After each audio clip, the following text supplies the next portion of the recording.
Hello guys! Good morning! May buntag sa tanan. Ayan, mamahaw ta guys. Ayan, kaning pamahaw na akong giingon sa inyo mo ni atong panihapon. Ganyan sa sa low carb. Ayan. So, ang pagkaon na to karon guys, baboy. Ayan. Pritong baboy. Ayan.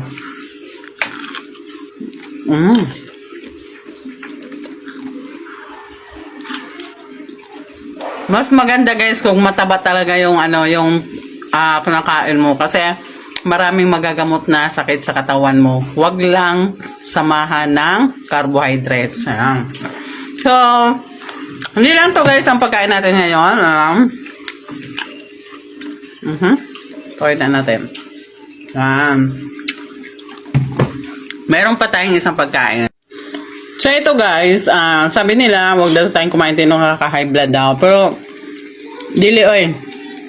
Lami kain ni siya guys. Ayan, may imura siyang lagyan ng sabaw tapos mga gulay-gulay ayan. At kahit na mga maliliit yan, medyo maliliit lang siya guys kasi mahal kasi yung malalaki. So ito lang nakayanan natin. Yan. Masarap yan. May karne ka, may sabaw ka para swak na swak talaga sa tiyan mo. Ayan, busog na busog ka talaga. Ayan. At talagang hindi ka magugutom within 24 hours pa na kainan ang gagawin mo. Yan. So, kain na tayo guys!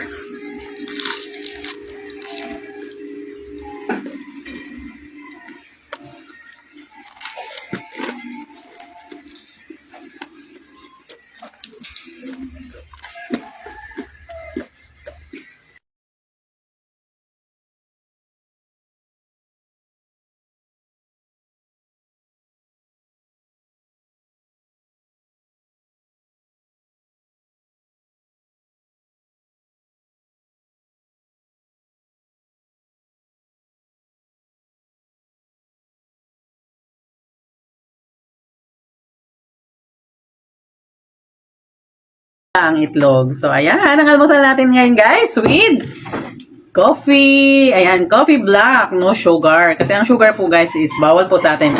Kaya po natin iniiwasan na kumain ng kanin because ang kanin is super dami talagang sugar na nakukuha natin doon.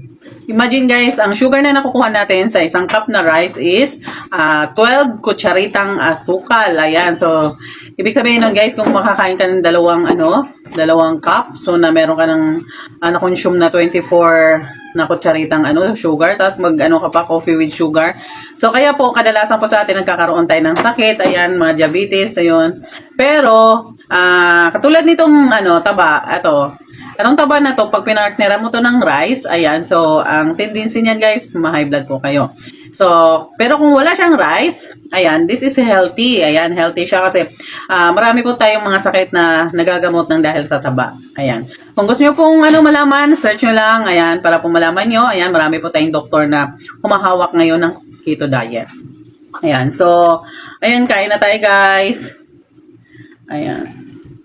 So, dito po sa taba, guys, huwag po tayong matakot kumain nito.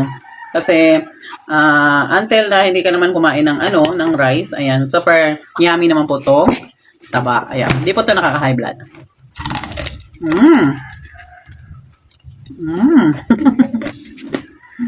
Super crunchy. Ang crunchy niya, guys, Sarap.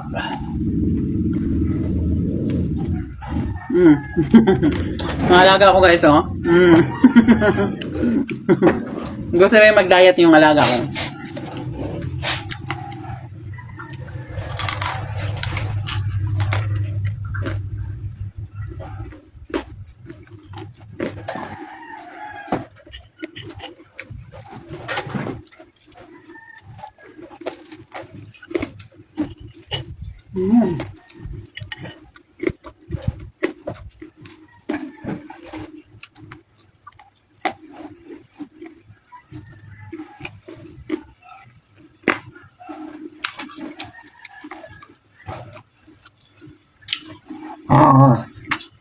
Tapos pag kumain tayo, guys, ayan, kailangan ngayon natin mabuti yung kinakain natin para medyo madurog siya ng mabuti para hindi tayo mahirapan magtunaw. Especially guys sa mga karne, mahirap po itong matunaw. Kaya, kailangan nagiling mo siya na maayos, nanguya mo na maayos.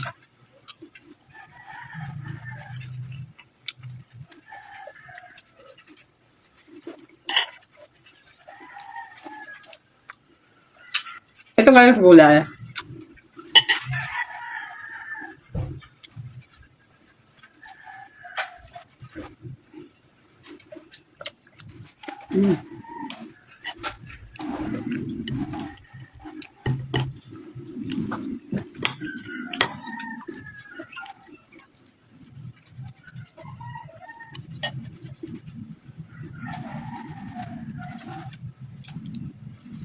Dati guys, itong coffee na na black, hindi ko siya kayang inumin talaga. As in, yung kumakain pa ako ng rice. Ngayon, nasanay na akong uminom. Pinakauna kong inom talagang as in mapait siya. Pero ngayon, ang pakiramdam ko na lang, ano siya, mapakula. Hindi na siya mapait.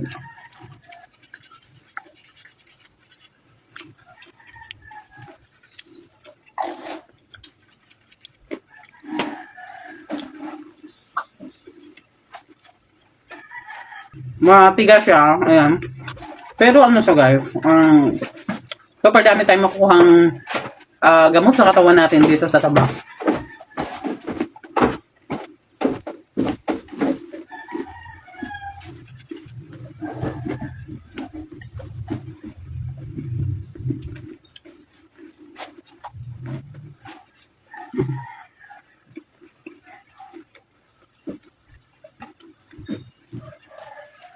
Imagine guys, 15 days pa lang ako na nag-keto diet, inabawasan ako ng 5 kilos.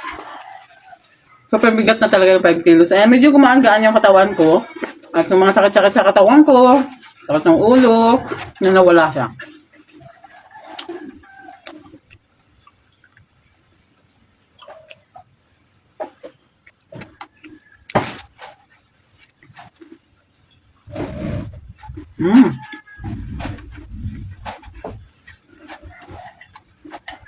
Papalutong.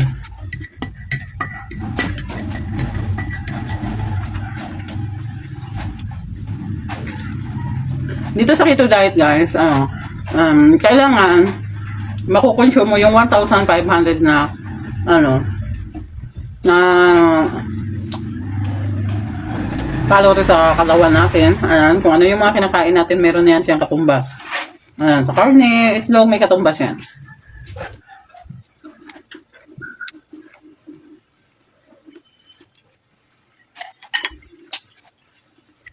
Saka lahat naman ng pagkain ng guys, ng keto diet as in ang sarap.